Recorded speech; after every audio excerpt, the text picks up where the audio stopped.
What is going on, everybody? I'm Steve. Welcome back to the channel. Welcome back to another video, man. If it's your first time stopping by the channel, hit that subscribe button. Trust me, you won't regret it. You're a returning subscriber as always, guys. Welcome back, and I do appreciate the support. You know it's Friday. I like to wish you guys a happy Friday, and you know what it means. Storytime live stream with Stock Market Steve starts tonight at 7 o'clock Central Standard Time, something we've been doing almost since the beginning of this channel's history.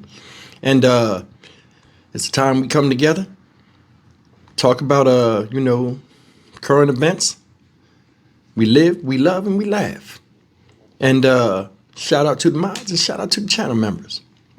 So I wanted to say that real quick before we jump into this big news. And it's big news out of Milwaukee, Wisconsin. Shout out Milwaukee. And the verdict has been reached today for Maxwell Anderson, the guy that killed Sade Robinson. May she rest in peace. This guy killed this woman, dismembered her, scattered parts of her body, some of which have not been found, all throughout the Milwaukee area. And today, after a deliberation of 1 hour total, counting yesterday, with the jury, they came up with a guilty verdict on all 4 counts. Now, I think the counts were murder, desecration of the corpse, arson, and the other one was I think it was premeditated. I can't remember what, but he got found guilty on all 4 counts. And it's a good day. You know what I mean? You don't want to see nobody go to prison or anything like that. But I mean, some people need to go. In my opinion, what he did, it's no real justice for this. It's not. She's not here no more, but he is. And he still gets to live his life. Whether it's behind bars or not, it's still not right. That's neither here nor there. Let's take a look at when they read the guilty verdict, and we'll come back because I'm going to talk about a couple of things. And the family seemed happy, and they like it. I love it. Hopefully in the sentencing that they'll get the justice that they feel they deserve, and Sade Robinson, gets the justice too. Take a look. I will now read them into the record. As to count 1, the verdict reads, we, the jury, find the defendant, Maxwell Anderson, guilty of first-degree intentional homicide as charged in count 1 of the information. As to count 2, we, the jury, find the defendant, Maxwell Anderson, guilty of mutilating a corpse as charged in count 2 of the information. As to count 3, we, the jury, find the defendant, Maxwell Anderson, guilty of arson of property other than a building as charged in count 3 of the information. As to count 4, we, the jury, find the defendant, Maxwell Anderson, guilty of hiding a corpse as charged in count 4 of the information. All right, guys, there you have it. He was found guilty on all 4 charges. And they said his sentencing is for August 15th coming up. So that's when we'll know what time he got. But I'm going to be honest with you, like I made that video yesterday, and I was just being honest about the whole situation where I thought it was 50-50 because of how the state slow dragged this thing, but it all came together in the end after me thinking about it last night. Now, I think, honestly, what did him in was 3 things. And I'm going to say them in the order in which I think they were the most compelling to the least compelling, but still had a vital role in his conviction, in him getting convicted. First thing is this. Those pictures of her on his couch where they're saying that she was dead, but she looked like, she was out. She was unconscious.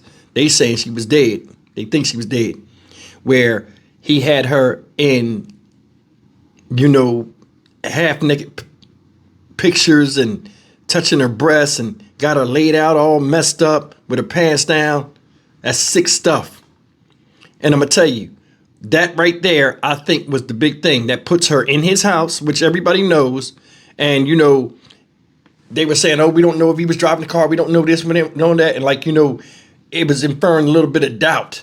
But when they seen her on his couch in his home in that position of helplessness where this guy fondled her body and took embarrassing pictures of somebody that can't help themselves or is already expired, I think that really played heavy in the minds of the female jurors. And this is why. One of the things we see in a lot of horror movies and stuff like that, because this is what went through my head when I saw it. I was like, that don't look good. How many times have we seen horror movies, especially you ladies out there, where some type of creep that sneaks in the house, has a camera, films people sleeping? We see this in the news sometimes. I've done stories on this, creeping and rubbing on people while they're asleep, or somebody that is a killer or a serial type killer that kills the victim, and then he goes over there and he exposes the body and he touches on it and he does a lot of weird stuff, symbolizing control over the woman's body and her not being able to do nothing about it. There are fears out here of being helpless and having somebody have their way with you. We all know this. But to see something similar to that in real life, after seeing a dismembered body, the after and then seeing the before, what led up to that, I think that did him in.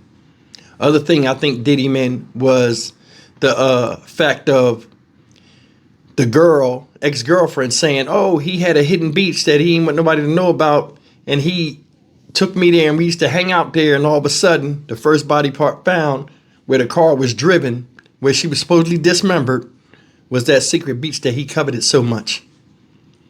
Third thing I think was this. Him next to the car, where they showed him walking away from the car, and the woman identifying him as the one that set the car on fire. I think those three things are what did it. Because the lawyer spoke after the deliberation and the guilty verdict. He said a couple things I thought they would find him guilty on. You know, I could see him being found guilty on from the jury. One of them, he was talking about that car because it placed him right there. And you cannot tell me with an ounce of sense in your head that this guy did not know that was the car he was in the night before and was driving around with on fire. And he walked by like, just another day in Milwaukee, seeing a car on fire in the hood. Come on. Most people see a car on fire, they would be like, oh my God, call the cops or something. Or like, you know, it's something that you don't see that every day. He just walked by like, It's crazy. Everything linked back to him. All roads pointing to him. Luckily, the jury seen it like that. Now, his family went out and spoke after the lawyer, right?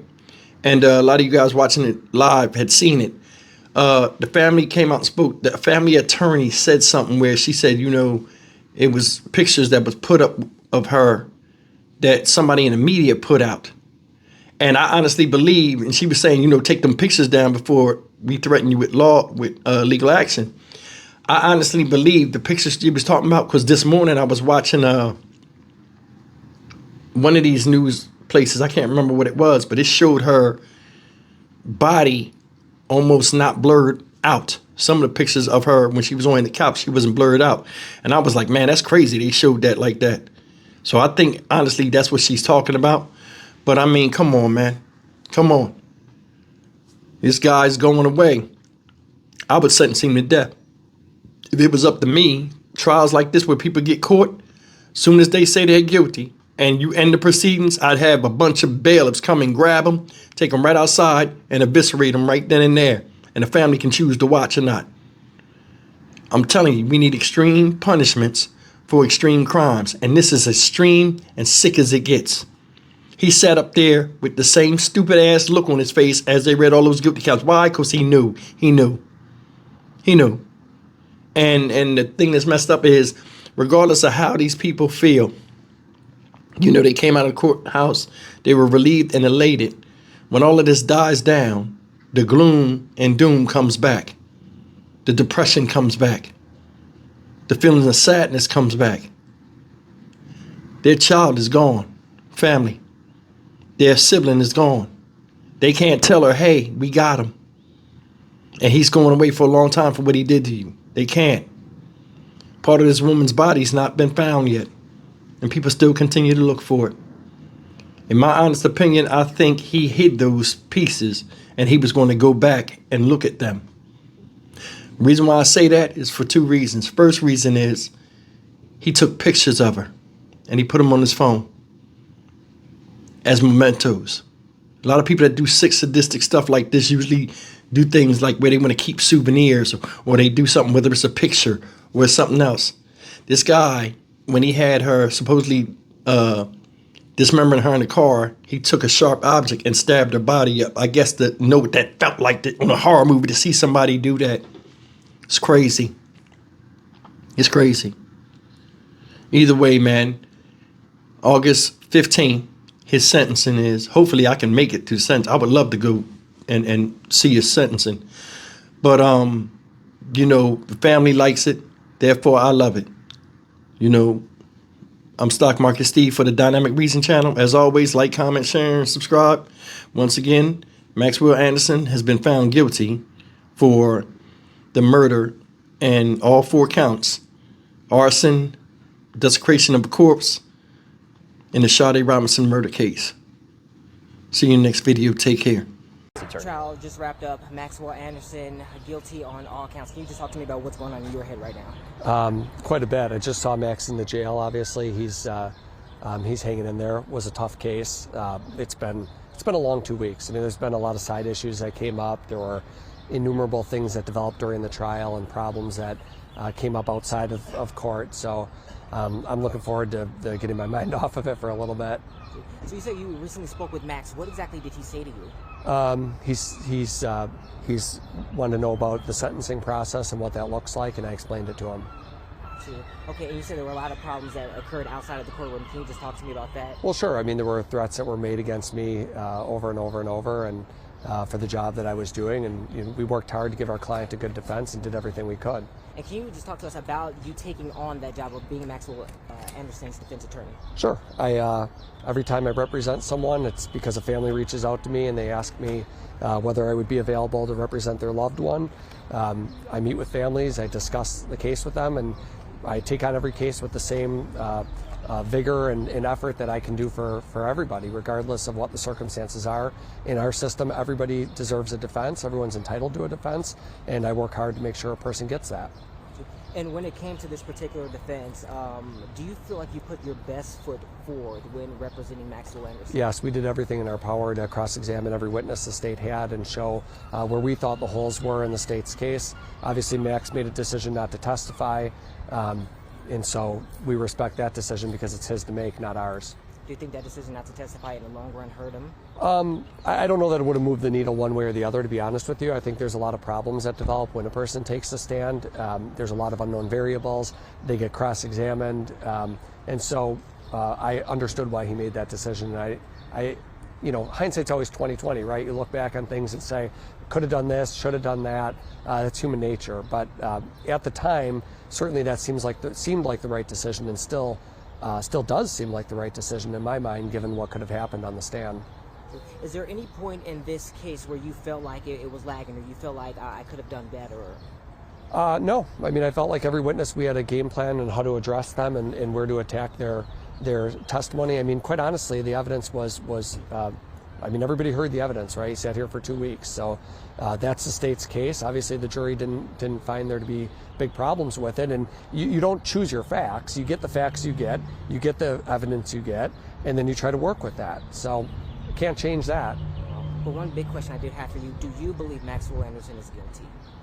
My personal feelings don't really matter, and I'm not going to answer that. Was that ever a topic that came up when you and Max conversed? You know, we don't really focus on, I mean, our conversations are obviously private. So regardless of what we talk about, I can't get into that. Gotcha. So what is next for you in this particular case, you and Max? We'll sentencing in August, so we'll be here with him in August to try to get him through that process, and then we'll turn the matter over to an appeal lawyer. And that's kind of what I wanted to go into, those plans of appeal. Can you just talk to me about that? I don't do appeals, so I do some appeals, but it's not my bread and butter. It's not the focus of my practice. So we'll have a different lawyer that'll evaluate everything. So after this, you said you're just looking forward to just getting this out of your head. Can you talk to me about the toll this has taken on you? I mean, it's took a toll on everybody, right? I mean, I think it's everybody who's involved in this process. It takes a toll on. I don't think that the toll it took on me is any greater than anybody else who's had to work on this case, from law enforcement to certainly the victim's family. It took the biggest toll on. So I don't think my gripes probably pale in comparison to what they've been through. What do you think the key piece of evidence was for the state in this case? I think there were a number of key pieces of evidence, but I mean, that'd be a better question to ask the prosecutor than me. Although I imagine you're probably not their favorite person right now, but have you been in contact with Sade's family at all? No. I mean, but I told them in opening that my heart goes out to them, and it does. I mean, we have a job to do to defend our client to the best of our abilities, but I'm not inhuman. It's horrendous, right? I mean, it's horrendous what happened to Sade. I think everybody agrees on that, regardless of where you fall in this case. And so it wouldn't be appropriate for me to reach out to them, but obviously my heart goes out to them. One thing I do want to ask about the witness that was brought, the tenant that stayed at Maxwell Anderson's duplex. We, as viewers, expected that to be a great witness for you guys, the defense, because he actually lived there. Did that go the way you planned? Yeah, I thought he was a great witness for us. He didn't hear anything. There was no commotion, no struggle. So it was basically what I expected it to be.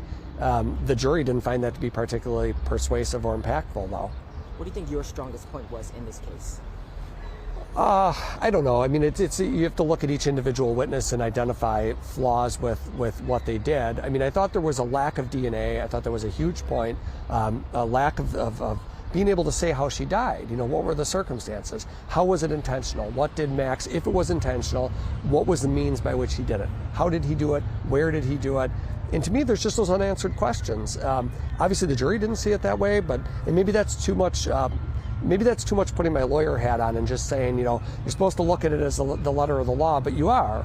And, you know, there's, in my mind, doubts about how the heck it happened. You know, the state throws out theories, was she was strangled, she was stabbed, or some other means, but we don't know. And I don't know how you can get from, you know, innocence to guilt unless you've got that sort of smoking gun evidence that says this is how it happened. And the medical examiner doesn't know. And since there was not that quote-unquote smoking gun, did you expect a guilty verdict today? My expectation was, you know, I could see the jury convicting on some of these counts based on, if you look at it individually and look at each count, I could understand that. I thought in the intentional homicide there were glaring holes in the state's case. Obviously, I was wrong. Jury didn't see it that way. That's what juries are for. It's their job to look at it and, you know, tell the defense lawyer if he's full of shit. I don't know. They make the decision. Well, I appreciate you so very much. Thank you for speaking.